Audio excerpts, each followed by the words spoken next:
you kind of have to wonder what exactly was the strategy the last year or so. It kind of felt like you lost the battle to Kendrick, and then the next year you embarked on a journey to ruin your public name, ruin your good reputation, and it seems like all for nothing. Like a lot of people was willing to kind of stomach, he's making himself look a little crazy, kind of bad, but it will be worth it in the end because he's gonna save hip hop and get $1 billion from UMG because they did him wrong. Right. Come to find out, not only is he not gonna save hip hop because UMG won, but he's not gonna even get monetary rewards for all his trouble. He might be in debt because he might actually have to pay UMG lawyer fees and all the lawyers, and all the money they spend in lawyers, man. So the lawsuit against UMG was officially dismissed. This video, we're actually gonna go through the court's decision line by line and break down exactly why they denied or dismissed Drake's lawsuit against UMG. As crazy as this may sound, the person responsible for Drake losing this lawsuit isn't UMG or Kendrick Lamar. It's actually Michael Rapaport. A few years ago, Michael Rapaport and Dave Portnoy had beef. So Barstool dropped a diss track against Michael Rapaport. In this diss track, they called him all type of things, right? They called him a racist. They called him all type of names.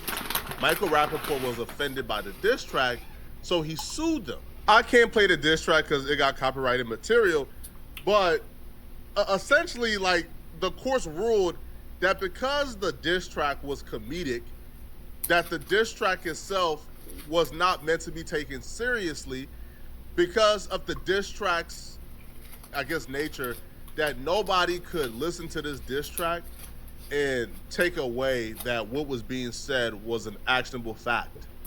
And because of that, whatever was being said in this diss track could very easily be interpreted by the average listener as an actionable opinion. So hence Michael Rapaport has no entitlement to compensation for damages, and that was the ruling. Well, that set a precedent that Drake just couldn't get over. There's something called a legal precedent where judges will look at other cases that are very similar or maybe identical to the case they're currently judging, and they will look at that ruling and figure out, is this case any different? That, like, do I have enough to where I could go against that ruling, or is it similar enough and there's not really much here for me to say that legal precedent is wrong and I need to make a new one? Right. So in this particular Drake versus UMG, they referenced the Michael Rapaport diss track towards Barstool, and they says the court concluded that the tone and apparent purpose of the diss track in regards to Michael Rapaport lawsuit, especially considering his use of hyperbolic and vitriolic words and imagery, further reinforced for the audience that the video is not intended to reflect an actual factual assessment of Michael Rapaport. This was the ruling. The district court faced no difficulty concluding that the context of this diss track reasonably signals to viewers that the challenge statement are the prejudiced, opinionated viewpoints of the Barstool defendants. The Second Circuit affirmed the district court's analysis, concluding that the nature and tone of the surrounding language can function as a strong indicator to the reasonable reader that the statement is not expressing or implying any facts. So the judges is looking at this like, well, we already have a precedent, right? The Second Circuit affirmed it. You had the district court affirmed it. Yeah. Like, at this point, this is what the precedent is, and we kind of have to go off of this. And there's not much in this Drake and Kendrick like lawsuit or battle that really differs from the Michael Rapaport and Barstool situation. The judges, when they was considering dismissing this, they looked at the nature of the Not Like Us video. They looked at the image. They looked at the thumbnail. They looked at the language. And the theme that was consistent here, the judges made a distinction between rap music, between art and creativity, and journalism, and reporting, and newspapers, and art. Like, they said, listen, like, obviously we can't treat like a rap song or a song in general, we can't treat that language the same as we would treat a journalist writing an article that's accusatory. Right. Clearly, right, the average person or the average viewer or listener would distinguish between a journalist writing an article that's accusatory and a rap song. The judges will say Not Like Us is replete with profanity, trash talking, threats of violence, and figurative and hyperbolic language, all of which are an indica of opinion. A reasonable listener would not equate a song that contains lyrics such as "Ain't no law, boy, you ball boy, fetch Gatorade" or something. Since 2009, I had this bit jumping with accurate factual reporting. Now this kind of shows too, like, their opinion of rap music in general. They look at rap music as like absolute buffoonery. They're like, man, ain't nobody listen to no rap song and treat no rap song as like accurate factual reporting. Which, I'll be real, they're kind of antiquated in that thinking, if we're being honest, bro. Because right now, like, yo, they even reference like YouTube and Twitter. They said, man, if somebody sees something on X, they're not thinking this. No, like, in this society, people look at X or YouTube as like their news source. So it won't be far off to think that somebody may think that, yo, because he's saying this about Drake in his rap song, he's probably telling the truth, right? So then they will also say accordingly, right, because of the profanity and those other things, the reasonable listener of Not Like Us will conclude that Kendrick Lamar is rapping hyperbolic vituperations. I butchered the heck out of that word, right? But bear with me, okay, people? Bear with me. So the maneuver that Drake and them try to do to counter this, which I think was like really stupid and really dumb. So Drake and his attorneys, their counter to this was, Your Honor, no, you got it wrong. People did think Kendrick Lamar was reporting actually and factually.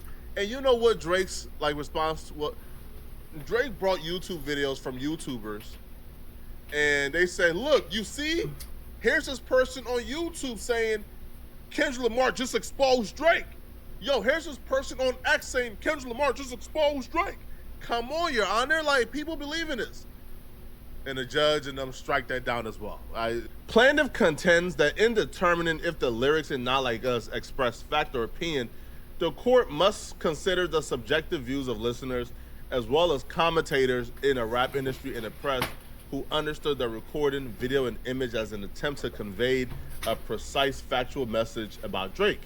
The amended complaint cites extensively to comments and posts from YouTube and Instagram that expressed the belief that the recordings had exposed the truth and that Drake truly was engaged in the activities that Kendrick Lamar was accusing him of.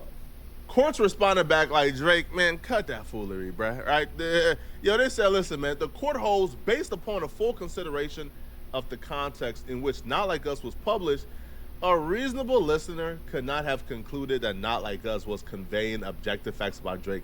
The views expressed by users Kyle Ken, Mr. Right, and ZX Zabu, man, come on, Drake. You could have picked something like something more credible, bro. All right, not random comments. Yo, Drake paid lawyers to do this, though. I thought Drake is worth a billy, bro. You're supposed to bring lawyers that's coming to court like on the ish, man. Thanks. Yo, these names even sound like troll names, bro.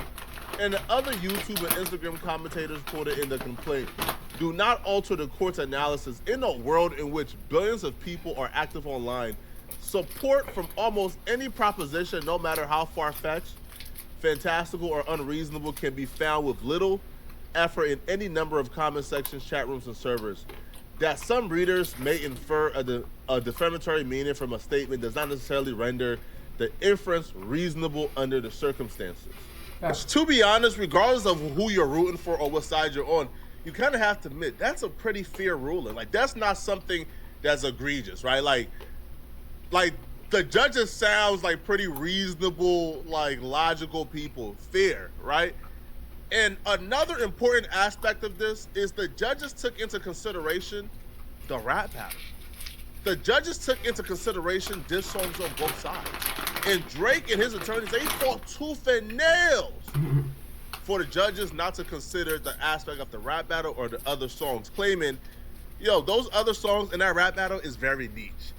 Only Not Like Us was mainstream or was worldly. And the judge said, cut it out, bro. The document reads that Drake was arguing that the court should ignore the songs that came before and assess Not Like Us as a singular entity.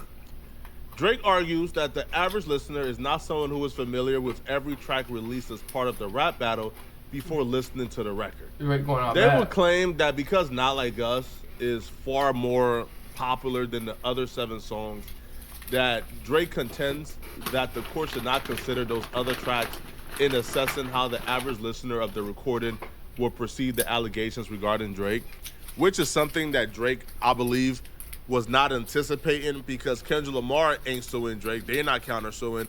So Drake was expecting for Not Like Us to be looked at in just, just Not Like Us. But, the judges looked at all 7 songs and they said, bruh, like, you made accusations against Kendrick Lamar. You told Kendrick Lamar to accuse you of these things. Not Like Us just kind of sounds like a response to that. Like, what do you want us to do here? Like, of course we have to take a look at everything. So the judge will say, moreover, while plaintiff is correct that the intended audience for the recording is the general public and not a subset of rap devotees or Kendrick Lamar fans, the recordings in a rap battle were likewise released to the general public. These were not songs accessible only to a select niche few, but tracks released by commercially successful artists. While Not Like Us may be the most popular of the diss tracks, the other songs were hits in their own rights, with streams in the tens of millions or hundreds of millions. Additionally, it was not just the recording which gained a cultural ubiquity, but the rap battle itself. In deciding this motion to dismiss, the court need not blind itself to the public attention garnered by this particular rap beef. The court takes judicial notice of the extensive mainstream media reporting that surrounded the release of Not Like Us and associated feud between Drake and Kendrick Lamar. I don't know if Drake lawyers finessed them or if they was like just in court having a bad day, but that being the argument, hey judge, don't take this rap battle into consideration because the rap battle was a very small thing. It was for only this niche. Huh? The rap battle was the biggest thing on social media for like a year. What do you mean don't take it into consideration? Like, what do you mean like it had no bearing or like Not Like Us was bigger than the rap beef itself? Now, the one argument that really got Drake and them thrown out of court, right, where the judges said, man, get out, bro. Like, well, not literally get out, but they was like, man, if you don't get your from in front of me, bro, right, they damn near cussed out Drake and them in the document, right, called them logically incoherent. Was when Drake's lawyer and them conceded, they said, okay, judge, okay, listen, Not Like Us, okay, may be an actionable opinion, but the actions of UMG when they promoted Not Like Us make them culpable, right? It took it from an actionable opinion to something else because they promoted it. The judge said, if you don't shut up, stupid, the judge said, hold on. If you're conceded that Not Like Us was an actionable opinion when it was created and released, then why would it not be an actionable opinion just because like UMG promoted it? Cut it out. Have you ever wanted to see your home from space?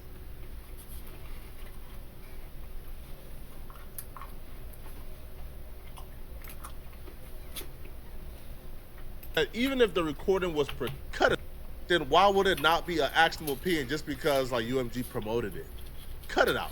The document reads, plaintiff counters that even if the recording was protected opinion at the time of its initial publication, UMG's publication of Not Like Us in the months following after it achieved an unprecedented level of commercial success exposes its liability. This argument is logically incoherent. If the recording was non-actionable opinion at the time it was initially produced, then its like republication would not expose UMG to liability. Republication cannot transform Lamar's statement of opinion into UMG's statement of fact. And they packed it up and said, Drake, bro, like enough is enough, man. Dismissed. This is embarrassing, bro. This is embarrassing for Drake's legacy, embarrassing for Drake's right now. Bro, I don't know how you show your face again publicly, bro, because it's like, bro, like we thought you knew what you were doing. Like a lot of us still thought that Drake was like a cunning mastermind. Some people was even considering that Drake threw this bait out so he could weasel $1 billion from UMG and then get off the label. It looks like, nah. It looks like Drake was winging this the entire time. Drake had no idea what he was doing. I don't know. In other words, I guess I'm glad this is the official end of this entire saga.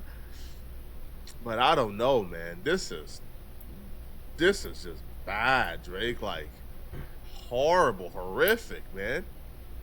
Like the only shadow of W people was holding out left for Drake was, yo, maybe Drake would get $1 billion and look like the genius in the long run by exposing the music industry, right? By releasing the detonator. He didn't even get a chance to go to trial and expose like the payola schemes, expose the bots. No, he got shut down before it even went to a jury. Y'all let me know in the comment section, man. What do you guys think about this? Drake gotta be stopped.